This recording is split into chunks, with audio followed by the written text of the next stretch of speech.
order. Of these, keeping Zelensky alive and in the country was the easiest, and the in the country part was a gimme.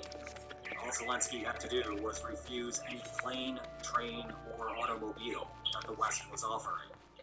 Nevertheless, it took a calculated gamble. The rest of Ukraine's plan was far from a guaranteed success, and should Ukraine fail, it would grow increasingly difficult for Zelensky to flee.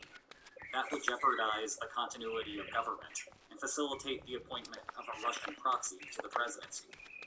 As Zelensky awoke in the middle of the night to the invasion underway, his initial task was to meet with defense ministers to address where he should go. They reached a consensus. Zelensky would stay in Kyiv. Doing so would raise Ukraine's rally round the flag effect and convince others to stay and fight as well. The higher chances of success justified the higher risks. However, keeping Zelensky alive required more strategy. Even if Ukraine could militarily win the Battle of Kyiv, he still had to worry about assassination attempts on the ground and from the sky. The ground part was the bigger concern. It was a major component of CIA Director Burns' message to Zelensky, warning the president of specific plots that Russia might use. U.S. Vice President Kamala Harris would reiterate those warnings to Zelensky at the Munich Security Conference, just a few days prior to the invasion. It wasn't just the possibility that Russia might drop special forces into Kyiv to specifically target Zelensky. Defections would also be a recurring problem across the country. If a single person within Zelensky's own security service turned, Russia could take down the president from the inside.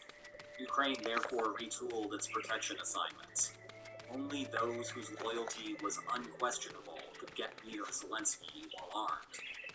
Of course, that would not stop Moscow from raining bombs from above to accomplish the same goal. But ironically, Moscow had sabotaged that plan decades earlier. Much of Kyiv's infrastructure is a byproduct of Cold War planning. Across the country, subway tunnels that are normally meant for trains were built deeper underground to double as nuclear fallout shelters. During the initial stages of the invasion, civilians jammed inside them for safety. But the office of the president had an even better option. A large bunker system under Kyiv, specifically designed to keep the government functioning from below.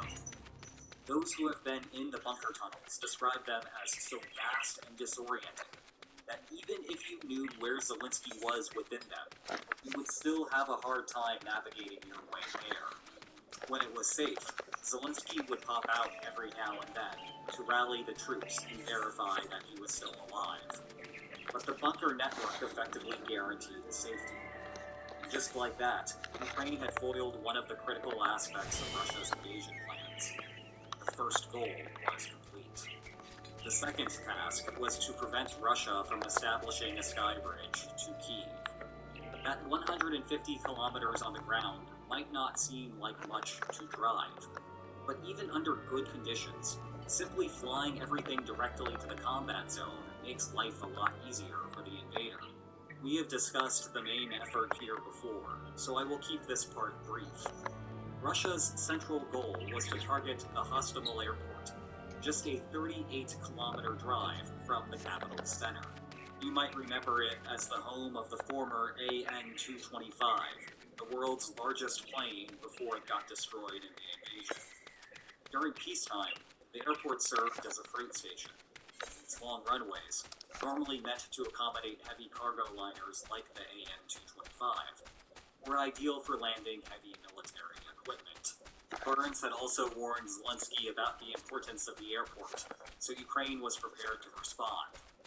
As a preliminary measure, Ukraine parked long vehicles perpendicular to the runway, including this, likely a snowplow. Doing so prevented Russia from simply landing planes until soldiers had arrived, secured the location, and removed the obstructions. Russia airdropped soldiers around the airport within a few hours of the invasion. They would quickly take control over the facility. However, Ukrainians were waiting in reserve for a counterattack, and Russia had to retreat to the surrounding woods for the night. The next day, Russian reinforcements arrived on the ground and overwhelmed Ukrainian defenders. The airport exchanged hands once again, and Russia began clearing the obstacles. Nevertheless, in the interim, Ukraine hit the runway with enough bombs and artillery to render it inoperable. Russia would later repair the runway and begin receiving planes, but not quickly enough to have it make an impact on the outcome of the overall offensive. Ukraine was 2 for 2 with its goals thus far. The third task was to stop the Russian Air Force more generally. Ukraine succeeded here due to a combination of Russian rigidity, Ukrainian foresight, and a little help from some friends. In the months prior to the war, Ukraine dispersed its anti-aircraft systems as a preliminary step toward creating a more robust defense network, fully aware that Russia would want to target them to clear a path for its planes. And in the days before the actual invasion, Ukraine further reshuffled many of its systems, and they kept reshuffling. As a result, the majority of Russia's first wave of strikes missed, instead hitting former locations. Briefly, Russian pilots were under the false impression that the opening strikes were an unmitigated success and flew without caution. Ukraine was all too happy to treat that period as open season. Russian intelligence soon picked up on the fact that the initial strikes had missed and located where Ukraine had moved some of the systems. However, the excessively bureaucratic nature of the Russian military meant that 48 or 72 hours might pass between acquisition of the intelligence and the actual attack. As such, as long as Ukraine kept cycling locations, the anti-aircraft systems could stay relatively intact. Despite having an inferior air force with substantially worse range, Ukrainian planes also got into the act. Ukraine noticed that many Russian bombers would fly solo, without anti-aircraft fighter jets acting as chaperones. The Ukrainian pilots discovered that they could fly their ostensibly inferior planes low to the ground, hidden from Russian radar, and ambush Russian bombers. Russia eventually got wise to Ukraine's counterplay. The counterplay was to fly Russian bombers low as well, also preventing Ukrainian radar from detecting them. However, Ukraine was ready with a counterplay. Low-flying aircraft are vulnerable to man-portable air defense systems, or MANPADS for short. In January 2022, Zelensky found a windfall of MANPADS from the United States and Europe. And now Ukraine had trapped the Russian planes in a place where Ukraine could put the systems to their full use. As a result, what appeared to be a clear aircraft advantage to Russia, at least on paper, ended up being manageable for Ukraine. Kyiv was 3 for 3. Still, Ukraine's most difficult tasks were yet to come. The preliminary phase was stopping the oncoming Russian soldiers. In broad strokes, Ukraine divided the workflow in two, setting up an outer ring and an inner ring of defense around the city. The purpose of the inner ring was to serve as the final stand, where Ukraine could take the battle to the streets in case all else failed. However, having observed the fate of Grozny after the Chechen Wars, Ukraine was familiar with what Russian artillery and armored columns could do from short range. The outer ring, placed in the suburbs, was meant to keep Kyiv's downtown economic hub outside of the damage radius. Ukrainian defenders on the outer ring had another strategic advantage. Russia had split its attack. There was the Kyiv front, which has occupied all of our attention thus far. But some of the 200,000 Russian invaders were east on the Donbass front, and yet more of them were south on the Crimean front. Ukraine had to put up defenses at these other locations too, of course, but it meant that the initially outnumbered Ukrainian forces did not have to bear the full weight of Russia's attack. One of the first orders of business was to shift the force ratios in favor of Ukraine. The government opened up its armories, inviting average Ukrainian citizens to take military-grade arms. It also made for a more powerful territorial defense force, Ukraine's official reserve system. Meanwhile, regular civilians banded together to convert every empty bottle in the city into a Molotov cocktail, a fitting name given its historical legacy of resisting Russian invasions. These actions had two side benefits. First, had conventional Ukrainian defenses failed, Russia would have been stuck facing a well-armed insurgency. The United States knows all too well how that plays out, having experienced what happened in 2003, when Iraqi soldiers went home, still with their guns. Second, it would force low-level politicians to think twice about collaborating with Russia. Any mayor thinking about welcoming Russian troops had to worry that dozens of their neighbors might arrive at City Hall, angry and armed to the teeth. Meanwhile, as the defenders in an urban combat environment, Ukraine enjoyed some significant advantages. Every building is a potential ambush point for snipers' nests. Russian troops on the ground had to exercise extreme caution or risk never returning home. Given that, blasting full speed toward government buildings might seem like a reasonable solution. But it is not that simple. Meet the Czech hedgehog, the bane of advancing motorized troops everywhere. You may be most familiar with them from depictions of the Normandy invasion during D-Day, or as barricades in front of the Berlin Wall.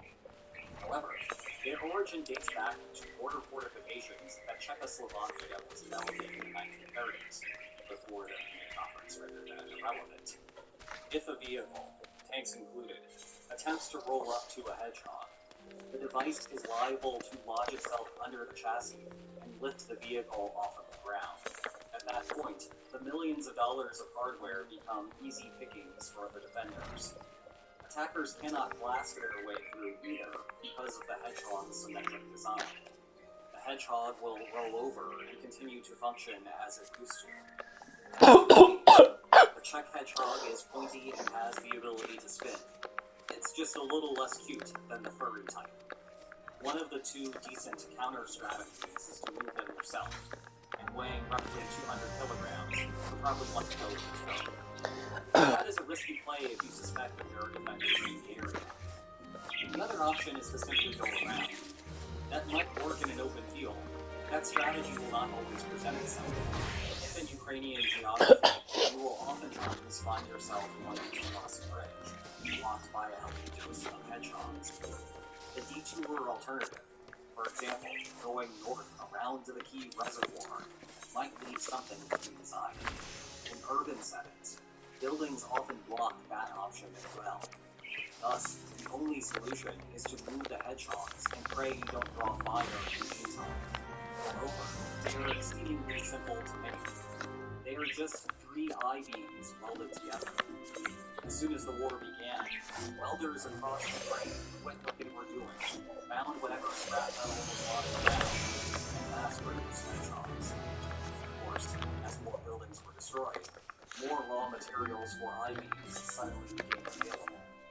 Consequently, Kyiv was absolutely flooded with them, and they are so durable that some were pulled out of World War II museums, still functional.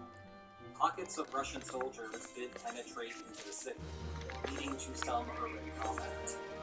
The closest fall occurred early on February 26th, when Russian invaders approached the Kyiv Zoo. Had they continued down Kyiv's main prospect, they were less than 7 kilometers driving distance to the presidential palace. Luckily for Ukraine, defending soldiers repelled the attack in time. And unless the Russian convoy could link up to any of these pockets, the isolated soldiers would be doomed to run out of supplies. Thus, Ukraine had conditionally checked 4 out of 5. Now it all came down to the convoy. Ukraine was given a bit of a head start here. Before leaving Belarus, Belarusian opposition engaged in a rail war, sabotaging train systems and limiting the fast movement of Russian supplies. But once the convoy crossed the border, Ukraine's strategy was all about climate and geography. Take a closer look at Ukraine from the air. Compared to the eastern plains, the area stretching from Belarus to Kyiv is heavily wooded, although the plains are the inspiration for the Ukrainian flag. Fighting on them provides few natural places to set up an ambush, and wide open paths for attackers to take. If you want to catch your opponent off guard, your best hope is digging your own trench and praying that things will work out. In contrast, from the Russian perspective, the trees outside of Kyiv restrict the pathways that vehicles can take to escape. From the Ukrainian perspective, tree cover provides an endless supply of locations from which to spring traps. Did they ever? Although described as 64 kilometers long, the convoy was not actually bumper-to-bumper traffic. Instead, it was a series of groups spaced out over that distance. Ukraine's basic playbook was what we might call a pinch strategy. Soldiers would wait for a set of Russian vehicles to approach an ambush point. Then, through direct fire, drones, or otherwise, Ukrainian troops would immobilize the first and last vehicles in the group. This would trap all the remaining vehicles in the group. Punching forward, obviously, was not an option. The entire reason for taking out the last was to deny a reverse escape. That is where weather would come into play. By now, you have likely heard of the Rastrikitsa mud that takes over Eastern Europe during rainy seasons. Russia had aimed to be clever by timing the invasion for the end of February. This was supposed to coincide with the peak freeze, the point of winter where cold temperatures have accumulated for long enough to freeze the ground and permit free travel to trucks and tanks. Except the ground never froze that year. So with the first and last vehicle in a line immobilized, the only path of escape meant going off-road and hoping the mud would be kind. And keep in mind that this guy was firing at you the entire time.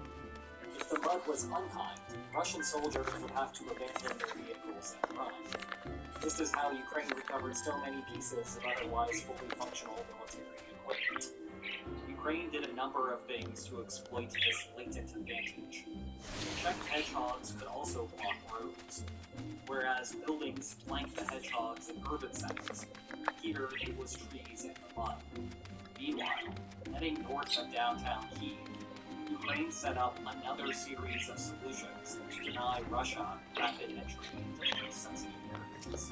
These involved the Irpin River, flowing in this direction as a 162-kilometer tributary of the Dnieper. It provided a natural breakpoint, with Russia attacking from the left and Ukraine defending from the right. Ukraine's planners strengthened their hold by blowing key bridges that crossed the Irpin, like this one here. Russia's solution to the problem was to construct temporary pontoon bridges. However, those could require the vehicles to go off-road, and offered another opportunity for the mud to lock them down. But perhaps the height of the mud strategy was when Ukraine intentionally breached the Irpin River Dam, which caused water to flow back toward the river. That probably sounded incorrect, so let me explain. In the 1960s, as a part of infrastructure upgrades, the Soviet Union constructed the Kyiv hydroelectric power plant, thereby damming the Dnieper River at the northern part of the city.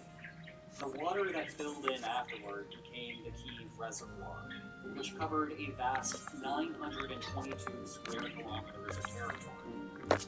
But this created an issue with the flow of the Irpin River, which fed into the reservoir from the west. Water in the reservoir pooled too far in that direction. As such, Soviet engineers built another dam there and began pumping the Irpin up a few meters to flow into the reservoir. This turned the former wetlands to the west of the dam into an area suitable for agriculture. But the project also made it a valuable weapon for Ukraine 60 years later. When Ukraine was the dam, Exactly.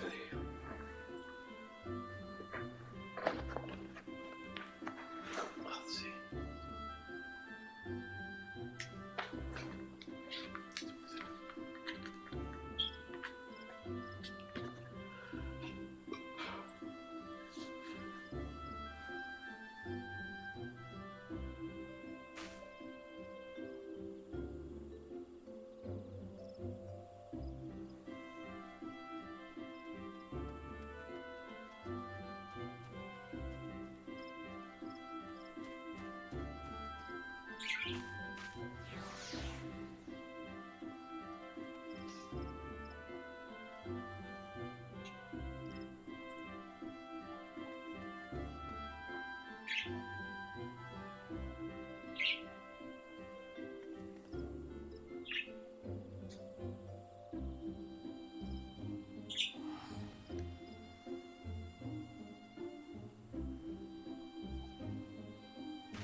5 shots and then knife will be there.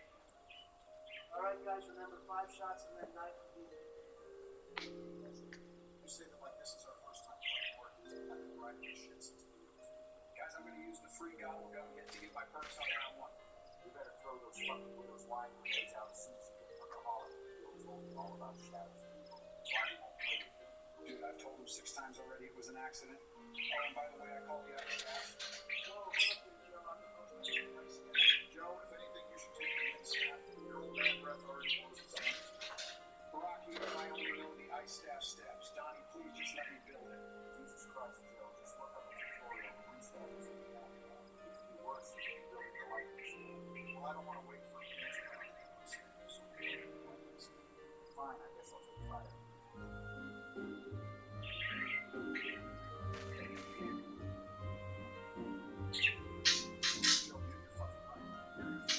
My bad, boys. Well, I've already got all my parts there.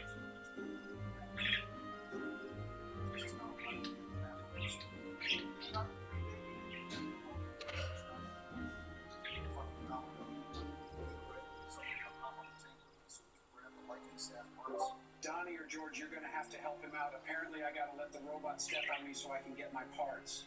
Oh, okay, the robot's coming, so I just let it step on me? Is the foot lit up? You have to be under the lit up foot. Yeah, it's lit up. We're Gucci. Wait, what the fuck? It just downed me. Holy shit, you blew the tutorial. You're still confused. They should have just let me run for a 3rd term. George, you help Barack with the lighting staff. I'm sorry, I paused the video before he said the truth. Newsflash America, the president followed this awful office tutorial. Alright guys, let's all focus. Be sure to build all the staff. George and I got all the light towards just waiting for the engine fire. Shot the plane down, waiting on the cancer card now. If only you were that good at taking down planes in 2001. Jesus Christ, Joe. Joe, I swear, if I were in office and you were a neighboring country, I'd be shoving WMDs up your ass faster than Prince Andrew on XIV's island. Isn't that right, Donald? Alright, everyone shut up. Hands are spawning on me. Grabbing the fire staff part from you, George. Everyone hurry up and upgrade your staffs and put them into the robots. Michelle said dinner is going to be ready in 20 minutes, so we got to do this quick. Way ahead of you, Barack. My staff is already upgraded to the rocket. Nice, I'm going to build the Maxis drone. We're going to need it here ASAP to the G-Strike staff. Okay, upgrade the high staff, place in the middle. Joe, you gotta go into the other robot and place the staff. Okay, I put the staff in. How do I get it back? Once Barack puts his in the robot, they'll all come back. Everyone knows upgrade your staff. 1 sec, just got to finish putting my staff into what first? What kind of pocket, Barack? I'm just fucking with you, Don. The staff is in the robot. Alright, I'm about to get in the robot. Get the button. You ready with the G-Strike gun? Yeah, I'm ready. Everyone else put the gun in the fire. Alright, I did it. Throw in G-Strike. Okay, nice one, Donald. I'll throw in the Maxis drone. Holy shit, there are a ton of Iron Man zombies spawning. Iron Man zombies. Your pants is to shoot them all with the staff and stay alive. Okay, answers are down. Donnie, you have the ice staff, so free zombie bundles for any small shit. Zombie bundle. Already on it, Barack. You guys hurry up and so I can shoot Donald is bumping into me. Come shoot him, Donald. And then everyone gets the staff room. You gotta upgrade our one each punch. Me and Barack are already in there. Come on, guys. Alright, on our way. You guys know you can actually use the staff to lay on the staff. That is Cap, Donald. Actually, that is not Cap. I'm literally in the bar. Does everyone have their fists up? Yep. Uh-huh. Think I'm a couple zombies here. Okay, I just got it. Alright, everyone haul ass to the crazy place. This is my least favorite step. I hope everyone has good backup weapons because we're going to lose the staffs to the pedestals. Well, Barack, you know the old Baymaker and I are going to wreak some havoc like we always do. You're telling me you guys don't just use your iron fists? Yeah, I'm not pushing it. Whatever, just don't go there. Okay, screen just went white. Gotta throw the Maxis drone up and we're almost out, fellas. Everyone hurry up and pull that from the circle. Nice, guys. Surprised we pulled that off first try. Yeah, that was easy as fuck. Joe, don't even start your ass with me. Go for your step out. Either way, still a dub for the presidential zomboys.